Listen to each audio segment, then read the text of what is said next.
에너지 오케이 뉴스.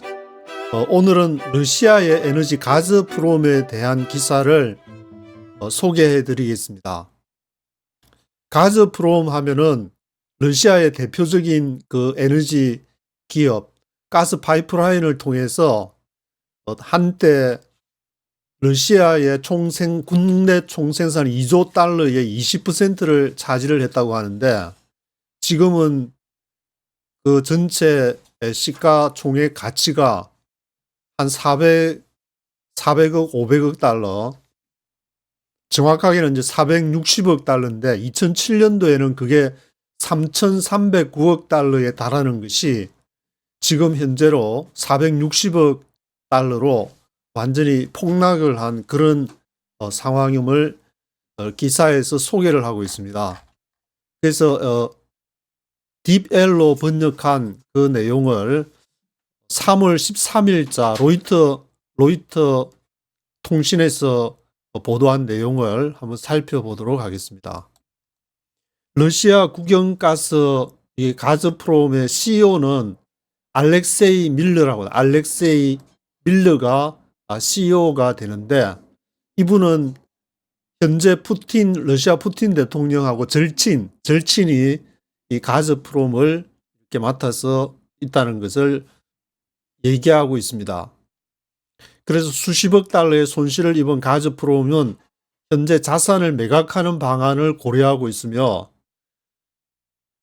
다른 이제 고급 부동산과 함께 이 궁전을 매각할 계획이라고 합니다. 이 궁전은 이제 상트페테르부르크, 과거에 러시아의 수도이기도 했던 이 상트페테르부르크에 있는 이 궁전을 매각할 계획이라고 하는데, 언제 가즈프롬이 큰 타격을 받았냐면 이제 3년 전에 2022년 2월 24일 날 러시아가 우크라이나를 전면 침공했는데, 이후에 국제 제재에 타격을 받아가지고 미국도 이제 러시아에 대해서 그때 스위프트 제재를 해서 달러로 이렇게 결제하지 못하는 그런 상황을 만들어서 큰 타격을 받게 됐다고 얘기를 하고 있습니다. 전에 이제 이 상트페테르부르크에 있는 직원, 지금 매각하려고 내놓은 그 궁전 같은 건물에서 600명이 직원이었는데 지금은 수십 명으로 줄었다, 그렇게 얘기를 하면서 지금 가즈프롬의 수출은 그저 껍데기에 불과하다. 왜냐하면 이제 유럽에 판매를 할 수 없게 되니까 이 직원들이 지금 할 일이 없어진 아주 그런 상황이라고 얘기를 하고 있습니다. 그래서 지금은 이제 어디다가 초점을 맞추고 있냐면은 더 많은 러시아 가정의 가스를 공급하는 것을 덜 화려한 초점이다, 그렇게 해서 러시아 가정의 가스를 공급하는 것을 초점을 두고 있다고 보도하고 있습니다. 그래서 로이터 통신은 가즈프롬에 어떤 변화가 있었는지 알아보기 위해서 3명의 임원진, 6명의 전직 현직 직원들과 이야기를 나눠서 이 아마 기사를 작성한 모양인데, 그래서 가즈프롬 요 기사에서 더 큰 폭의 삭감이라는 이제 소제목이 붙어가지고 더 큰 폭으로 삭감할 것을 설명하고 있는데, 알렉세이 밀러가 현재 러시아에 있는 모회사 본사, 그러니까 상트페테르부르크에 있는 그 본사, 거기서 유럽에서 가장 높은 마출루인 락타센터라는 것이 상트페테르부르크의 가즈프롬 본사 건물을 말하고 있는데, 영국에서 설계를 해가지고 여기서 1,500개 일자리를 삭감할 계획을 지금 승인을 했다고 합니다. 락타센터 본사에서 본사 1,500개 일자리를 삭감할 계획이다. 1,500개 이제 누구를 삭감을 할지 자신의 직업이 있어야 되는 그 이유를 개별 프레젠테이션을 이렇게 해가지고 나는 지금 잘리면 안 될 이유를 설명을 해라, 그런 지시를 했다고 얘기를 하고 있습니다. 이 과정이 이제 몇 주 걸려가지고 미국의 230만 연방 공무원뿐만이 아니라 지금 러시아의 가즈프롬 본사에 있는 상트페테르부르크 본사에 있는 직원들도 엄청난 지금 파급을 맞이하고 있는 그런 상황을 얘기하고 있습니다. 이 감축 규모가 가즈프롬 본사 직원의 뭐 40%니까 거의 절반에 가까운데, 근데 가즈프롬은 워낙 크니까 러시아 전역에 퍼져 있는 직원이 50만 명이라 그러니까 거기에 비하면은 그나마 락타 센터에서 잘리는 직원들은 세 발의 피라고 얘기할 수 있는 그런 숫자인 것 같습니다. 그러면 왜 이런 일이 발생했느냐 하면은 판단 미스라고 해야 될까? 유럽이 이제 러시아의 가스 공급이 필요하니까 러시아가 우크라이나를 침공하면서 가스 공급이 이제 중단을 하겠다 해서 러시아하고 이제 유럽이 우크라이나를 지지했으니까 이것이 유럽과 러시아가 서로 대립하는 상황에서 전쟁이 끝나고 가스가 없으면은 이 러시아한테 굉장히 싼 파이프라인으로 노드스트림 2 같은 노드스트림이라는 파이프라인으로 가스를 공급할 때 굉장히 싸게 공급을 하기 때문에 플리즈 너무 비싸니까 우리한테 좀 공급해줘, 그렇게 구걸할 줄 알았는데 지금까지도 유럽은 러시아에게 구걸을 하지 않고 있다.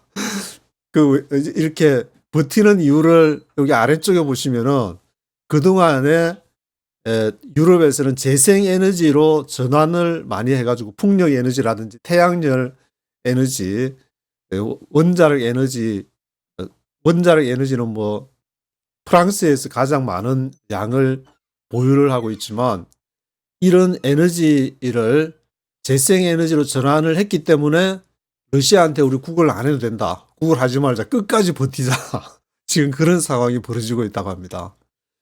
이 대신에 이제 어부지리를 얻은 나라가 바로 미국이라고 할 수 있는데 2021년 이후에 미국이 LNG 가스 공급량이 3배로 지금 증가했다고 합니다. 미국이 러시아 우크라이나 전쟁으로 인해서 가스에 대해서는 짭짤한 지금 재미를 보고 있는 그런 상태이고, 유럽은 그러면 어디서 이런 나머지 가스를 하냐면 미국에서 이렇게 땡겨 쓰고, 또 모자라는 거는 가스프롬의 경쟁사인 노바텍에서 LNG 플랜트에서 구매를 하고 있다고 합니다.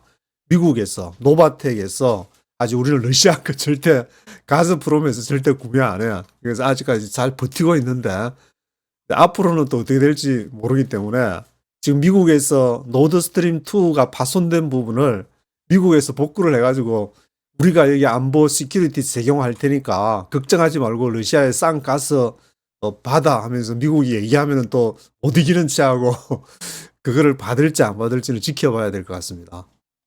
그래서 작년에 가스프롬이 1999년에 푸틴이 이제 집권을 해가지고 지금 거의 뭐 26년 동안 집권을 굉장히 오래 하고 있는데, 푸틴 집권 이후에 2023년에 2년 전에 70억 달러의 손실을 기록했다고 합니다. 그래서 가스프롬의 주가가 최저치 106.1 루블로 하락을 해가지고 2024년 지난해 초 한 1년 전에 3분의 1 이상 하락을 한 상태라고 얘기를 하고 있습니다. 그래서 조금 뭐 이렇게 지난달 자료에 따르면은 180 루블로 꽤 그래도 106 루블에서 꽤 많이 회복이 되었지만 그래도 이거는 과거의 영광에 비하면은 세 발의 피밖에 안 되는 그런 액수가 되는 것 같은데, 이러한 이유로 미국이 이제 중간에 있어서 여기 이제 110억 달러 규모의 노르드스트림 2 파이프라인을 얘기를 하고 있는데 110억 달러 규모 여기를 재가동을 허용을 하기 위해서 이제 로비를 해가지고 미국이 러시아 가스를 유럽에 제공을 해 주려고, 그래서 유럽 대륙이 다시 러시아 가스에 매달릴 조짐을 보이고 있다. 러시아한테 푸틴한테 매달리는 건 체면이지, 같이 막 죽이고 죽고 싸우는 그 상대한테 가스 달라고 할 수는 없으니까 트럼프가 그 중간에 서가지고 이렇게 중간 역할을 하게 되니까 지금 다시 유럽이 그쪽으로 슬금슬금 지금 눈이 움직이고 있는 상황임을 얘기를 하고 있습니다. 그렇다면 러시아의 이 파이프라인 가스가 유럽으로 정말 돌아올 수 있느냐 이런 질문에는 그것은 많은 요인에 달려 있다. 그렇게 오기 위해서는 여러 가지 이제 변수들이 지금 많아가지고 지금 거기에 우크라이나 정전 협상이 관련돼 있고 푸틴이 이제 요구하는 것도 있으니까 우크라이나에서 나토 가입을 하면 안 된다. 그리고 우크라이나의 군사 규모를 제한을 해야 된다. 그리고 이렇게 러시아가 점령한 4개 주에 대해서는 그 통치를 인정을 해줘야 된다. 등등의 그 조건이 CFR의 이제 글 기고를 읽어보면은 그것이 변하지를 않았다. 푸틴의 협상 그 정전 조건이 전혀 움직이지를 않고 변하지를 않고 있다는 것을 강조를 하고 있습니다. 그래서 이전에 러우 전쟁 이전에는 유럽 연합의 그 제재 조치를 하기 이전에 35%였던 가즈프롬의 유럽 점유율이 지금 현재로는 7%밖에 되지 않는다고 얘기를 하고 있습니다. 현재 시가총액은 여기 460억 달러라고 하는데 이전에 이제 최고였을 때가 2007년도 그때가 사상 최고치인 3,309억 달러. 3,309억 달러가 460억 달러니까 7배, 8배 정도 떨어져 가지고 지금 현재로 460억 달러에 그치고 있다. 그래서 이 표를 보시면은 이게 이제 빨간 표시가 2015년부터 유럽에서 러시아 가스를 구매하는 그 양을 이렇게 표시를 하고 있는데 2019년에 이제 최고 많이 구매할 때는 거의 한 뭐 1800 큐빅미터 1800 큐빅미터까지 이렇게 구매를 쭉 해오다가 그것이 이제 얼마까지 떨어졌냐면은 여기 빨간 거를 보시면은 한 250 큐빅미터 정도에 이르기까지 이렇게 굉장히 많이 팍 줄어버린 그런 상황이고, 근데 터키가 러시아에서 구매하는 그 가스는 여전히 터키 remain stable, 아직까지 안정적으로 터키는 뭐 러시아하고 특히 원수질이 없어서 그런 건지 계속 구매를 잘 하고 있다는 것을 얘기를 하고 있습니다. 요게 이제 요 표가 특히 그레이 칼라 표시, 회색 표시인데 요것이 거의 지금 뭐 EU 전체가 구매하는 양하고 특히 한 나라가 러시아 가즈프롬으로부터 구매하는 양이 거의 비슷하다고 그렇게 표해서 얘기를 하고 있습니다. 이 도표는 가즈프롬의 마켓 밸류가 이 마켓 밸류가 최고였을 때가 2007년도에 앞에서 보신 것처럼 3,309억 달러 였던 것이 지금 이제 2024년 되면은 423억 달러로 완전히 7배, 8배가 이렇게 폭락을 한 상황을 보여주고 있습니다. 러시아가 갖고 있는 이제 가스 자원이 전 세계 자원의 5분의 1을 보유하고 있다고 그러는데, 가즈프롬이 러시아 전체 이제 국내 총생산 2조 달러라고 한다면은 가즈프롬은 이 2조 달러는 이제 전성기 시절, 지금 말하는 것이 아니고 전성기 시절 때에 러시아 연간 국내 총생산 2조 달러의 5%를 차지하는 수익을 창출을 할 정도로 엄청난 러시아 GDP의 부를 차지했었는데, 지금은 시가총액 460억 달러 정도밖에 안 되는 그러한 상황이 됐다고 얘기를 하고 있습니다. 푸틴 대통령은 이제 1990년대 상트페테르부르크 시장으로 재직을 할 때에 그때 알렉세이 밀러가 이제 절친이 되었기 때문에 맡아서 해봐라 그랬는지, 그래서 24년 동안 이거를 푸틴의 절친인 알렉세이 밀러가 지금까지 이 가즈프롬을 운영해 오고 있다고 합니다. 그래서 이 당시 때 아마 이제 푸틴이 상트페테르부르크 시장을 할 때에 그때 러시아의 에너지부 장관직을 역임한 유리 샤프라닉이라고 이분의 말을 빌면은 가즈프롬은 국가 내에 국가 안에 국가다. 러시아 안에 또 다른 러시아가 있을 정도로 그 안에서 알렉세이 밀러, 푸틴 이 영향력을 통해서 막강한 그 파워를 유지하고 있는 특별한 단체라는 그런 암시를 주고 있습니다. 왜냐하면 직원 수가 앞에 말씀드린 대로 50만 명의 직원이기 때문에 지금 상트페테르부르크에서 1,500명 이렇게 프레젠테이션 해가지고 너 직업 필요한지를 설명을 해봐라고. 그래서 본사의 직원은 줄이지만 그 러시아 전체 직원은 50만 명에 달하니까 아직 여전히 굉장한 규모라고 할 수 있고, 만약에 트럼프가 중간에 서가지고 노르드 스트림 2를 오픈을 해가지고 러시아의 가스가 유럽으로 가게 될 경우에는 거기서도 또 짭짤한 재미를 보고, 또 지금 앞으로 이제 건설하게 될 뒤에 언급이 되는 것 같은데 사할린이나 만약에 중국의 또 가스 파이프라인이 더 오픈이 된다면은 상황이 달라질 수도 있으니까 이제 러시아가 어떤 큰 변환기에 전 세계가 변화하면서 러시아도 큰 변환기에 서 있는 것이 아닌가 그런 생각이 들고 있습니다.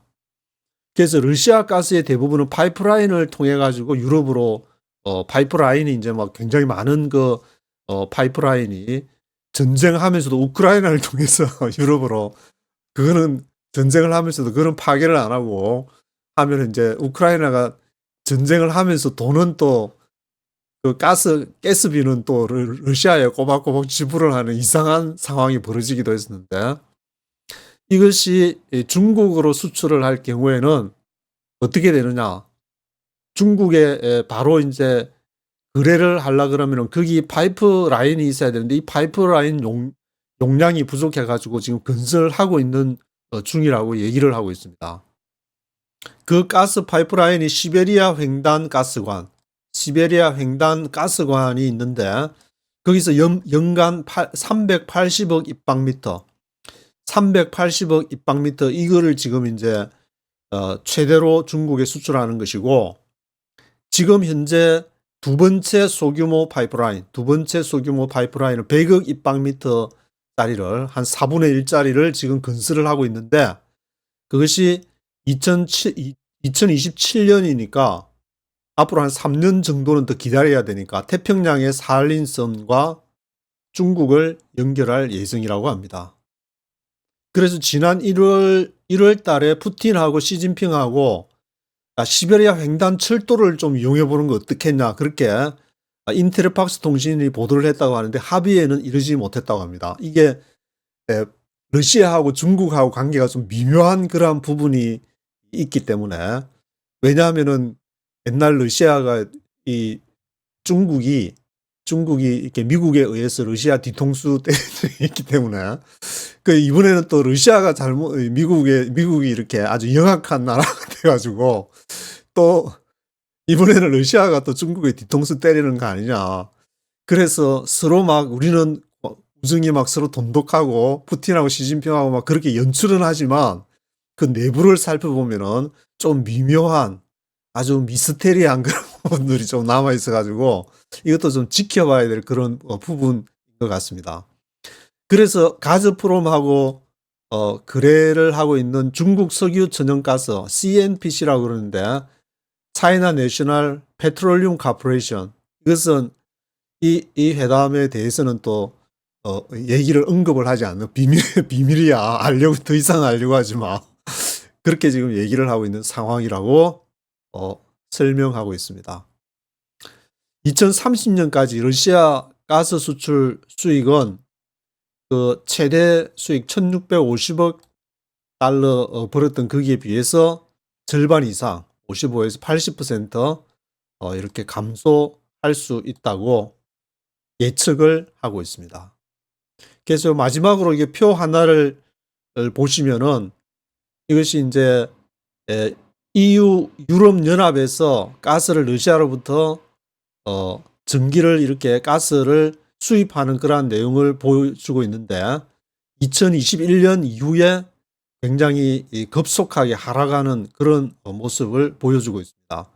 여기 TWH는 이제 테라와트 아워, 이 시간당 1테라와트, 1테라와트 하면은 엄청난 사람들이 한 도시 주민들이 정도 쓸 수 있을 정도의 와트 아워니까 뭐 하루 그렇게 하지만 이것이 이제 1400 테라와트 아워 이 엄청난 양에서 이 2021년도 이후에 이렇게 있다가 여기 2022년도에 러시아 우크라이나 전쟁이 여기서 발발을 하고 그 전부터 이렇게 계속 이렇게 하락을 하고 있는 추세였는데 그래서 2024년도에는 지금 뭐 이제 거의 200 테라와트 아워 정도만 이렇게 LN 가스 파이프라인을 수입하고 있는 그래서 여기 요것이 바로 이제 지금 가스 파이프라인을 통해서 수입하고 있는 양을 설명하고 있습니다.